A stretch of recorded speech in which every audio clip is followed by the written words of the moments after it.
नमस्कार सर्व माझ्या गोडताईंचं मैत्रिणीचं अगदी मनापासून स्वागत आहे सर्वांना. श्री स्वामी समर्थ.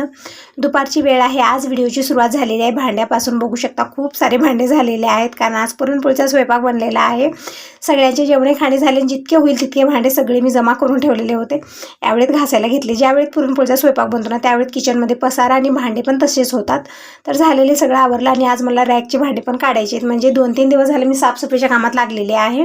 तर बेडरूम, तिकडची एक्स्ट्राची रूम हे ते एक दिवस काढत आहे. आणि जे रॅकमधली अलमारी किचनमधली जी अलमारी होती ना ते पण मी कालच काढलेली आहे. आज मला रॅकमधले भांडे काढायचे आहेत. विचार करत होते की आज होणार नाही कारण आज अक्षय तृतीया आहे. तर स्वयंपाक वगैरे झाला, दुपारपर्यंत जेवणे खाणे झाले, थोडंसं लवकरच आवरलं. तर म्हणलं आता या वेळेमध्ये मी निवांतच बसलेली होते. तर म्हणलं आता तितके भांडे काढावे. खूप धुरळा झालेला आहे, ग्लासानं त्या पाणी प्यावं वाटणं अशी अवस्था झालेली आहे पूर्ण भांड्याची. त्यामुळे आज काढणारच आहे. दिनेश इकडे काय करते बसलेला आहे तर निवांतपणे शेरूसोबत खेळत बसलेला आहे. यांचं चालू आहे आपापल्या शेरूचा धडपडा चालू असतो की मला सोडा, मला आतमध्ये यायचं आहे किंवा बाहेर जायचं आहे. आणि चपाती घातली तर तशीच ठेवलेली, फक्त दूध पिलेलं आहे. तर मी परत आणखी थोडंसं दूध टाकलेलं आहे इथं शेरूला. तर दूध पिता आणि हलकंसं पाऊस येऊन गेलेले, बघू शकता सगळीकडे वल्लावा दिसत आहे. पण आता यावेळी पाऊस थांबलेला आहे. तर असं आता पटकन भांडे काढून घेऊया. शेरूला एक दूध वगैरे घातलं, शेरू पिऊन घेतलेला आहे आणि थोड्या वेळ याच्याशी खेळ करत बसलेली आहे. म्हणजे शेरू जवळ येऊन असं जावं असं वाटत नाही, खूप लाडीगोडी लावत असतो. बघू शकता कशा पद्धतीने करत आहे. तर आता पटकन भांडे काढूया. हवा सुटलेली खूप भयानक यावेळेत, म्हणजे पाऊस येऊन गेलेला आहे आणि आता एकदम भयानक अशी हवा आहे. असो पण किचनमध्ये हवा अजिबात येत नाही. खिडकी वगैरे उघडली की इतकी भयानक येते की गॅसच राहत नाही, नाहीतरी अजिबात बंदच होते. असं झालेलं आहे. तर इकडं द्राक्षे हे खायला घेतलेले आहेत, म्हणजे काल पाहुणे आलेले होते. तर तेच द्राक्षे मी काढून ठेवले होते. थोडेफार काल खाल्ले, थोडेफार आज, म्हणजे 1-2 यामधले आंबट आहेत त्यामुळे खावाशी वाटत नाही. दिसायला सुंदर आहेत पण 1-2 मध्ये आंबट होते. तर दिनेशला इकडे दिलेलं आहे. मी पण खायला घेतलेले, म्हणजे सगळेच स्वच्छ धुवून घेतलेले आहेत मी. तर दिनेशला म्हटलं एक घोस घे, पूर्णच घेत होता. मी म्हटलं मला पण दे थोडेफार. तर असो ताईनो, व्हिडिओला सुरुवात झालेली आहे. तर एकच म्हणेन, व्हिडिओ पूर्ण बघा. आवडला तर लाईक करा, पहिल्यांदा बघत असाल तर चॅनलला पण सबस्क्राईब करा. तर आता आलेली मी किचनमध्ये, म्हणजे जी ही आपली रोजची कामं होती रेग्युलर सगळे आवरलेली आहेत, फ्री झालेली आहे त्या कामापासून. आणि इकडची जी अलमारी तुम्ही बघू शकता रॅकच्या साईडची, ते कालच मी क्लीन केलेली आहे. सगळे शीट वगैरे स्वच्छ घासून मी पुसून लावलेले, डबे सगळे स्वच्छ पुसून जितके लागतात तितकेच, आणि जे एक्स्ट्राचे होते सगळे मी काढले. आणि रॅकमधले भांडे पण मी सगळे एक्स्ट्राचे काढणार आहे. जे हे काचेचे भांडे आहेत ना ते दररोज आपण घेत नाही, आणि ठेवल्या फक्त धुरळा होतं त्यावरती आणि घासायचं काम आपल्याला लागत आहे.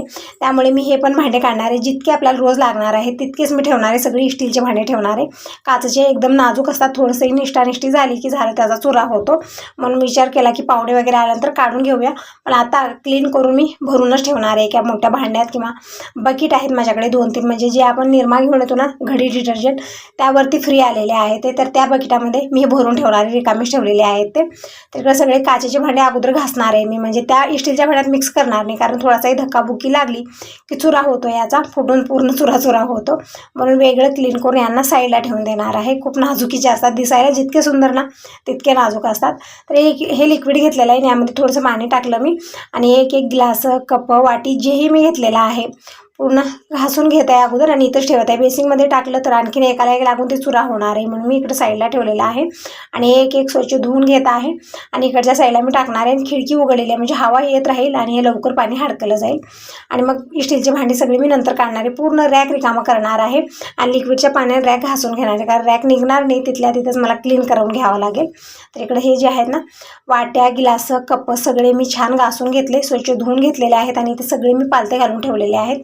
नंतर काय कॉटनच्या कपड्यानं पुसून घेणार आहे. खिडकी उघडलेली आहे तर हवा येत राहील आणि लवकर पाणी जे आहे ना हडकलं जाईल. सगळे इकडे ठेवलेले आहेत. आता रॅकमधले सगळे भांडे मी काढलेले आहेत, जे हे वाट्या, ग्लास, ताटली, प्लेट, पूर्ण रॅक रिकामा करून घेतलेला आहे. आणि एक प्रॉब्लेम आहे की रॅक निघत नाही, नाहीतर रॅक मी बाहेर नेऊन क्लीन करून आणले असते, पण नाही निघत. असं फिट इथं बसवलेलं आहे, म्हणून मला इथल्या इथंच हे घासून घ्यावं लागतं. तर हे लिक्विडच्या पाण्यानेच पूर्ण रॅक जे आहे ना मी छान घासलेलं आहे सगळीकडून. आता पाणी धडाधडा टाकेन तर कुठेही जाय नाही, पूर्ण घरभर पाणी होणार आहे. तर मी काय करणार आहे, कपडा घेणार आहे कॉटनचा, पाण्यात बुडून पूर्ण रॅक जे आहे ना स्वच्छ पुसून घेते. एक वेळा ओल्या कपड्याने, एक वेळा कोरड्या कपड्याने, म्हणजे इथं स्वच्छ होऊन जाईल. आणि लिक्विडचं पाणी घेतल्यामुळे जाळी वगैरे होत नाही, कारण रॅकमध्ये छोटी डिझाईन असते, तिथं आपला हात जात नाही, त्यामुळे तिथं ना जाळीजुळी होते. त्यामुळे हे लिक्विडच्या पाण्याने जर आपण क्लीन केलं अशा प्रकारे तर जाळीजुळी होणार नाही आणि चमक पण येईल भांड्याला या. तर पूर्णपणे अशा प्रकारे मी पुसून घेत आहे. जितकं होईल तितकं मागच्या साईडला डिझाईनमध्ये जितकं होईल तितकं हात घालून मी पुसून घेत आहे, कारण निघत नाही त्यामुळे व्यवस्थित मला येत नव्हतं. तरी पण सगळं स्वच्छ मी पुसून घेतलेलं आहे पूर्ण रॅक. आणि इकडची अलमारी क्लीन केली तर छान वाटत आहे, बघू शकता तुम्ही. आणि रॅकमध्ये थोडंसं बदलही करणार आहे, थोडीशी भांडी मी कमी करणार आहे. आणि वरच्या साईडला जे तांबे मी पातेले घातलेले होते सगळे तांबे खालच्या साईडला आणि वरच्या साईडला मी पातेले ठेवलेत, बघू शकता तुम्ही. दररोज जे लागतात आपल्याला पातेले, दुधाचं आहे, चहाचं आहे, नंतर भाजी आपण बनवतो, छोटे मोठे पातेले आहेत खूप सारे इथं. तर मी काय करत होते, किचन काउंटच्या खालच्या साईडला ठेवत होते आणि एकही भेटत नव्हतं व्यवस्थित. सगळे एका ते घालून ठेवायचं आणि ज्यावेळेस घाई गडबड आहे त्यावेळेस ना एक घ्यायला गेले दुसरा हातात यायचं, असं होत होतं. म्हणून मी थोडीशी जागा चेंज केलेली आहे. म्हणजे अधूनमधून मी बदलाव करतच असते, म्हणजे एकच वस्तू एकाच ठिकाणी ठेवणं मला ठीक वाटत नाही, त्याला सतत बदलत असते. तर अशा प्रकारे रॅकमध्ये मी सगळे भांडे लावलेले आहेत. म्हणजे मधल्या खाण्यामध्ये वाट्या आहेत आणि जे काचेचे भांडे होते सगळे मी बकेटात भरून ठेवणार आहे. ते आता रॅकमध्ये लावणार आहे. खूप स्पेस धरतात हे आणि दररोज यूजमध्ये येणार, फक्त धुळा बसायचं काम करत आहेत, फक्त आपलं काम वाढवतात हे. त्यामुळे सगळे ठेवून देणार आहे, दररोज लागणारी नाही आहेत. तर निवांत ठेवत आहे. खूप नाजूक आहेत, खूप भीती वाटते एकी निष्ठून पडलं तर मग काय खरं नाही माझं. तर सगळ्या वाट्या ज्या आहेत ना त्या अगोदर मी खालच्या साईडला ठेवले आहेत आणि मधल्या साईडला मी ग्लास ठेवलेले आहेत जितके काचेचे आहेत सगळे. आणि पूर्ण वरच्या साईडला कप ठेवलेले आहेत मी, म्हणजे आपल्याला कप लागत असतात पाहुणे वगैरे आल्यानंतर, म्हणून ते वरच्या साईडला ठेवलं. आणि तिकडे जी एक्स्ट्राची रूम आहे तिकडच्या किचनमध्ये ते बकेट झाकून ठेवलेलं आहे, म्हणजे धुरळा पडू नये त्यावरती. तर हे किचनचं काम मी आवरलेलं आहे. आणि दिनेशला इकडे मोठं काम दिलेलं आहे. तुम्ही म्हणत होता की ते रांगोळी तू छान घालते, पण जिथे रांगोळी घालते तिथली जागाच व्यवस्थित नाही आहे. सगळं ते जे आहे ना कोबा फुटून गेलेला आहे, कारण इथून सतत गाड्या ट्रॅक्टर म्हणजे घरचं बांधकाम चालू आहे आजूबाजूला, त्यामुळे सतत गाड्या जात असतात आणि ते फुटून गेलेलं आहे, ते चाक जाऊन त्यावरतून, म्हणून असं झालेलं आहे ते. तर दिनेशला म्हटलं जितकं आपण रांगोळी घालू तितकं तरी हे कर, म्हणजे सिमेंट नव्हतं घरामध्ये, थोडंफारच होतं, मग तितकंच मी इथं जे लाल रेती राहते ना त्यामध्ये मिक्स करून घेतलेलं आहे दिनेश. आणि इथं छोटासा कोबा करत आहे रांगोळी घालण्यापुरता, कारण पुढे जर आम्ही जास्त केलं तर राहणार नाही, सतत गाड्या जात असतात इथून, म्हणून ते राहणार नाही. तर इतकंच दिनेश तर करत आहे. म्हणजे तुम्ही म्हणलं त्यावेळेतच माझ्या लक्षात आलेलं होतं, पण झालंच नाही करणं. तर फायनली आज मुहूर्त लागलेला आहे या कामाला. तर दिनेश इकडे बघू शकता छान असा हे कोबा बनवून घेत आहे. म्हणजे जमत नाही तितकं, तरी पण बघून शिकलेलं आहे, थोडंफार केलेलं पण आहे. तर असो कालचा दिवस असा गेला. हा दुसरा दिवस आहे, दुपारची वेळ आहे, किचनपासून फ्री झालेली आहे. जी माझी रेग्युलर कामं होती, भांडे कपडे सगळे आवरलेत आणि निवांत बसलेली होते. तेवढ्यात अश्विनी आलेली आहे. आजचा वार सांगेन तर शनिवार आहे, तारीख आहे 11 मे. आणि अश्विनी येण्या अगोदरच फोन केलेली होती, म्हणजे कालच आईकडे आलेली आहे. तुम्ही बघितलेल्या अगोदरच्या व्हिडिओमध्ये जसं महादेवाचा अभिषेक झाला तेव्हा अश्विनी रात्री 11 वाजता माझ्याकडे आलेली होती पुण्याहून.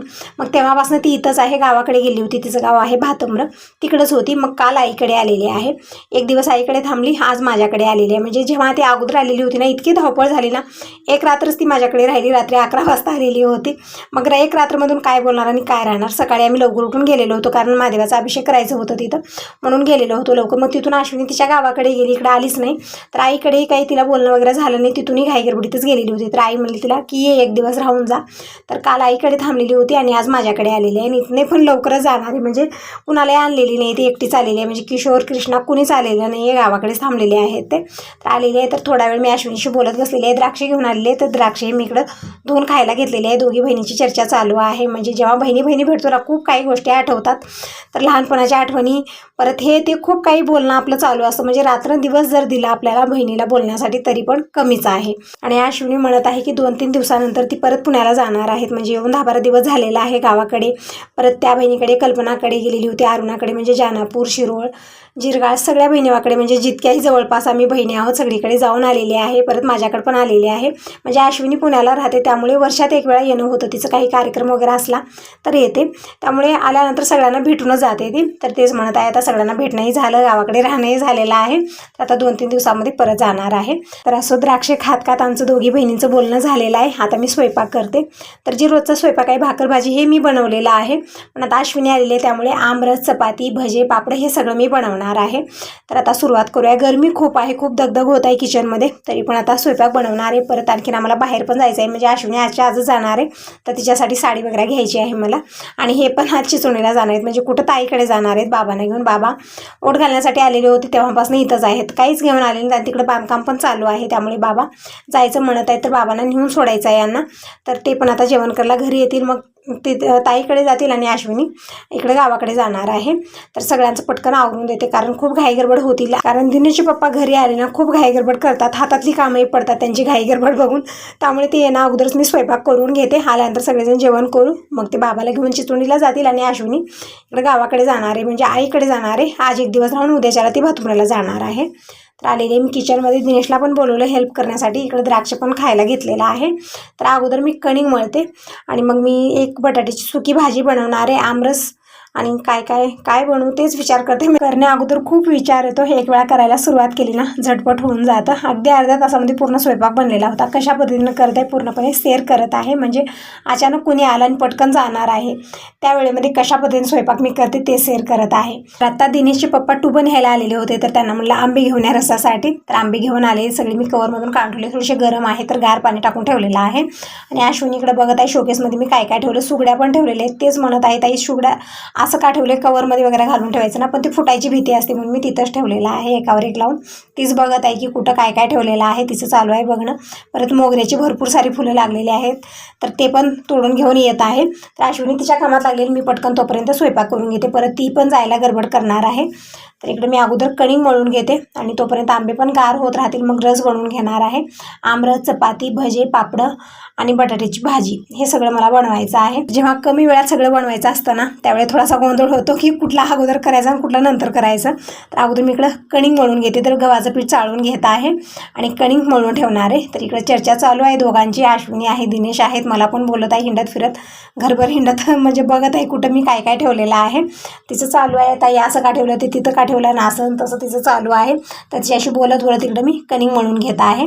तर थोडंसं मीठ टाकलेलं आहे आणि एकदम थिक असं मळून घेणार आहे. म्हणजे ज्यावेळी चपाती बनवायला घेऊ त्यावेळीमध्ये मी थोडंसं सेल करून घेते. आणि शेरूसाठी सकाळी चपाती बनलेली आहे, म्हणजे दररोजच शेरूसाठी चपाती बनते. आम्ही खाऊ किंवा न खाऊ पण शेरू मात्र स्पेशल आहे, त्याच्यासाठी स्पेशल वेगळं स्वयंपाक बनतो कारण भाकर खात नाही तो, त्यामुळे. तर इकडे दिनेशला म्हणलं की तू रस बनवून दे, तोपर्यंत मी इकडे भाजी बनवून घेते.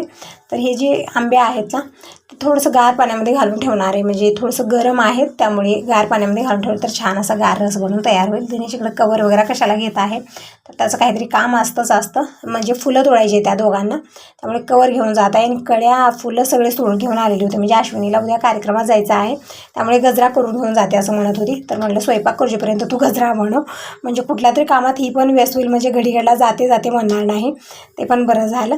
तर इकडं बोलणंही चालू आहे आमचं. येऊन बघत आहे, सांगत आहे तिला की मी कशाबद्दल हे कशासाठी ठेवलं, काय ठेवलं, ते विचारत आहे की ताई हे असं का ठेवलं, हे तिथं तसं का ठेवलं, चालू आहे तिचं. आणि यावेळेस मला कुठली घाई गडबड आहे तर स्वयंपाकाची, कारण दिनेशचे पप्पा घरी आले की मग थांबणार नाही, ते जेवण करून लवकर निघणार आहेत.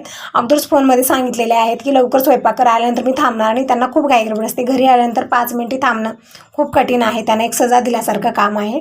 तर इकडे बटाटे घेतलेले आहेत मी फक्त 2-3, कारण कोणीच बटाट्याची भाजी घरी खाणार नाही, त्यामुळे अश्विनी, दिनेश, मी तिघंजणच खाणार आहोत म्हणून इथं मी 2-3च बटाटे घेतले छोट्या साईजमध्ये, कारण जास्त बनवली तर खपणार नाही आणि कोणी बाकीचे खाणार नाही. म्हणजे बाबा आणि दिनेश पप्पा दोघंजणी बटाट्याची भाजी खात नाहीत आणि मला पण गुडघे वगैरे दुखत आहे, तर बाबा म्हणतात की ते वातवायू होते त्यानं, त्यामुळे खाऊ नये ते बटाटं. म्हणून मी पण खायचं आजकाल कमीच केलेलं आहे, बटाटे जास्त खात नाही आहे कारण ते आपल्या शरीरासाठी चांगलं नाही असं बाबा म्हणत असतात. तर इकडे बटाट्याची पूर्णपणे साल काढून घेतलेली आहे आणि थोडा वेळ पाण्यात टाकून ठेवूया, म्हणजे बाकीची तयारी करूपर्यंत त्याचा रंग जे आहे ना ते चेंज होतो, म्हणून मी टाकलेलं आहे. आणि अश्विनी इकडे भरपूर सारे फुलं कड्या सगळ्या तोडून घेऊन आहेत दिनेश आणि अश्विनीनं. तर इकडं ही गजरा करत आहे आणि अश्विनीला म्हटलं की एखादी आंबा खाऊन घे, तोपर्यंत काहीच खाल्लेलं नाही आल्यापासून, फक्त द्राक्ष आम्ही खाल्लेले आहेत. चहाही प्यायला नग म्हणत आहे, म्हणजे गरमी आहे त्यामुळे अश्विनीने चहा प्यायचं बंदच केलं आहे, तिला पण पित्ताचा प्रॉब्लेम हे ते आहे त्यामुळे चहा पित नाही असं म्हणत होते. तर असं ताईनं मी कशा पद्धतीने स्वयंपाक केला सगळं याच व्हिडिओ दाखवून, तर व्हिडिओ खूप मोठा होत आहे म्हणून या व्हिडिओला मी 2 भागात डिवाईड केलेला आहे. तर नेक्स्ट व्हिडिओमध्ये नक्की बघा की कशा पद्धतीने मी स्वयंपाक बनवला. आता यासोबत या व्हिडिओला इथंच एंड करत आहे. व्हिडिओ चांगला वाटला असेल तर लाईक करा, सबस्क्राईब करा. बाय बाय, टेक केअर सर्वांना. श्री स्वामी समर्थ.